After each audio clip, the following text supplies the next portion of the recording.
Para hablar más de lo que fue este análisis que nos estaba presentando a través del Observatorio Ciudadano, ¿qué le parece si entramos más a detalle y conocemos más de lo que brindó en este informe? Por eso nos enlazamos con Leonel Fernández, quien es director de Incidencia en Políticas Públicas del Observatorio Nacional Ciudadano, a quien le agradezco. Muchas gracias, director, por esta oportunidad de estar en contacto y platicar un poco más de esto que se presenta. Principalmente, ya lo decía yo, cuando vemos en dimensiones de cuántos delitos se cometen en un solo día, nos brinda entonces un poco de comprensión de que vivir en la capital por el momento sigue siendo, ya lo decía yo, inseguro.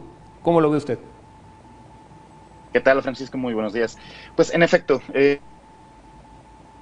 la verdad es que la Ciudad de México resulta mixtos entre la violencia.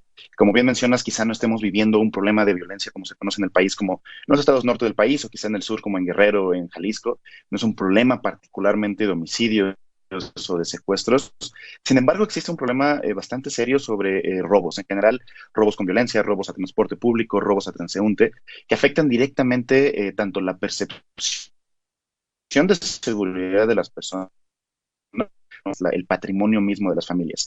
La Ciudad de México ocupa primer lugar en este semestre de este año en robo a negocio, en robo de transeúnte y robo con violencia, lo que significa que la ciudadanía de la capital está viviendo un problema donde sus pertenencias no están seguras. Y no solo eso, el hecho de ser víctima de un delito, aunque el monto no sea particularmente elevado, genera efectos negativos en términos de seguridad, en términos de miedo, en términos de la emoción que implica haber sido víctima y sobre todo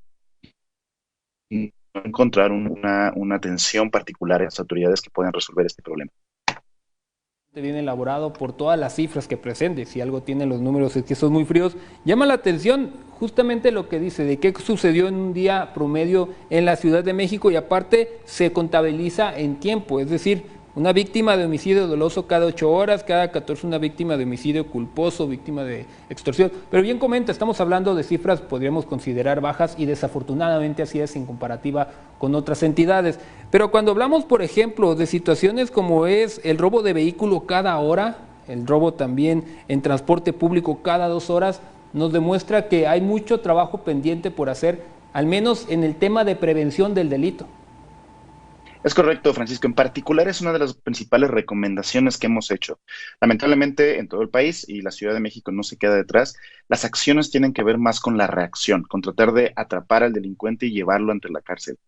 Para este caso se comete imagínense, en lo que va a durar esta entrevista tenemos un caso de violencia familiar, en 1 hora un caso de robo de vehículo. Es muy complicado poder atacar, identificar y atrapar a cada uno de estos delincuentes. Y aún así, si se atraparan, no tendríamos cárceles que mantuvieran el tamaño de este tipo de delitos. Sin embargo, las acciones deberían de estar enfocadas a la atención prioritaria, la atención preventiva, a poder identificar cuáles son los problemas que suceden alrededor de estos delitos, cuáles son las faltas de oportunidades, las características de las pandillas que se dedican a ello, las características mismas de las víctimas o de los delincuentes. A partir de esto, diseñar que resuelvan estos problemas para evitar que sucedan. Estos delitos no se pueden atacar de manera reactiva, no se puede esperar que solamente con la presencia de patrullas, con la detención de personas y su posterior encarcelamiento se va a solucionar. Estos delitos se tienen que entender en un término general, atacar el delito y no cada uno de ellos, sino el delito como fenómeno, y a partir de esto poder empezarlos a prevenir y a disminuir. Es la única forma de poderlo resolver. Tanto el tema patrimonial, pero también como el tema de género, tanto las violaciones como la violencia familiar, son delitos que los capitalinos han estado viviendo con un crecimiento mayor e importante. Sin embargo, seguimos viendo que la policía y los ministerios públicos están enfocados en simplemente reaccionar ante estos. Hemos hecho a partir de este reporte llamados y recomendaciones muy puntuales para tratar de entender la dinámica geográfica, la dinámica de horarios de los delitos y poder prevenirlos. Y eso no implica necesariamente mayor fuerza de la policía, no necesita mayor armamento, más detenciones, requiere más capacidad de inteligencia, más capacidad de entender el contexto y en su momento poder acercarse más a la comunidad, a cada una de las colonias y los habitantes para poderlo irlo previniendo poco a poco. Esta es una tarea que va a llevar tiempo. Y cuando hablamos de las cifras, justamente, director, lo que hemos visto en cuanto al feminicidio y la violencia familiar, muchos especialistas lo señalaban, incluso apegándonos un poco al sentido común el año pasado, se veía venir que con el tema del confinamiento muchas mujeres desafortunadamente iban a estar conviviendo con su agresor y en muchos casos también cuesta la vida de ellas. Esta situación también, ¿qué tanto se necesita reforzar? Porque parece que por más que aparecen los casos, no se hacen los trabajos necesarios, aunque exista la denuncia, a veces ni siquiera eso es suficiente para salvar vidas de mujeres.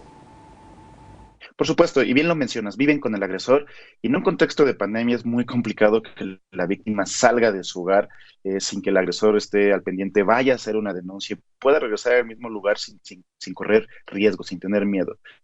Y ese tipo de acciones que deben de trascender a nuestros posterior carpeta de investigación y un proceso jurídico que muchas veces no está en favor de la víctima y no le permite resolver estos problemas. Se requiere tener acciones integrales que no solamente contemplen a la policía, sino a otras áreas de gobierno, donde las personas puedan acudir a pedir ayuda y que puedan tener este espacio de refugio y de ayuda inmediata, digamos, de primeros auxilios en casos de violencia familiar, antes de pasar todo el proceso. El proceso eventualmente va a poder hacer y dar un castigo al agresor, pero eso no va a resolver la situación de miedo y de riesgo que vive la persona. Necesitamos más acciones en conjunto con otras áreas de gobierno, de nuevo, con otros niveles de gobierno, con el DIF, con las áreas de atención de mujeres, incluso con asociaciones vecinales, de tal forma que se puedan generar alarmas de acción inmediata, espacios seguros para las mujeres donde puedan perder ese riesgo, estar en un espacio seguro para ella y sus hijos y eventualmente, si así lo deciden, poder acudir a hacer la denuncia, no viceversa. De nuevo, tenemos que cambiar la forma en la que hacemos policía, tenemos que entender que tenemos que trabajar más del lado de las personas, más del lado de las víctimas y no necesariamente para buscar un culpable y un encarcelamiento. Y bueno, todo este estudio se basa en los informes que presenta. Estamos viendo parte de lo que es la encuesta nacional de seguridad que hace el INEGI, también las propias autoridades, las cifras que brindan, pero ¿ustedes consideran que sí son las cifras que reflejan la realidad o podría existir el conocido subregistro? Porque a las autoridades a veces no les conviene tener cifras reales de que no pueden hacer el trabajo completo en materia de seguridad. Nosotros hemos trabajado mucho paralelamente y tratando de identificar este tipo de detalles que mencionas, evaluando la forma en la que se registran los delitos, buscando pues la continuidad y las mejores prácticas en estadística. Podemos afirmar, más bien no tenemos evidencia para afirmar que exista una manipulación o un subregistro adrede. Sin embargo, sí existen problemas importantes para el registro que tienen más que ver con el proceso jurídico del mismo. Es decir, los ministerios públicos, cada uno tiene que registrar las carpetas de investigación que inicia y en cada uno de estos ministerios públicos existe un proceso para eventualmente mandarlos a la Fiscalía Central y esta a su vez al Secretariado Ejecutivo quien los publica. Hemos encontrado sí quizá algunos errores, debilidades del proceso con los cuales ya estamos trabajando directamente con la Fiscalía. Sin embargo, es difícil afirmar que haya un subregistro. Pero sí es importante también destacar, existe una cifra negra. Las cifras negras son todos que la gente no denuncia o que denuncia por investigación.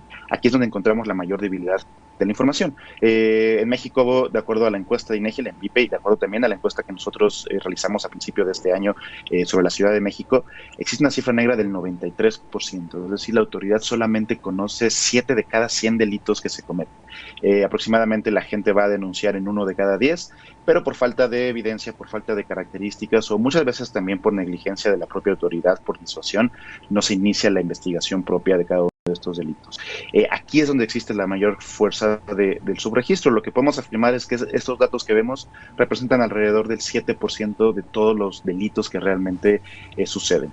Muchas veces la gente que no va a denunciar, en el 65% de los casos, lo hace por una razón que es atribuible a la autoridad, por pérdida de tiempo, por amenazas, por solicitar dinero o actos de corrupción.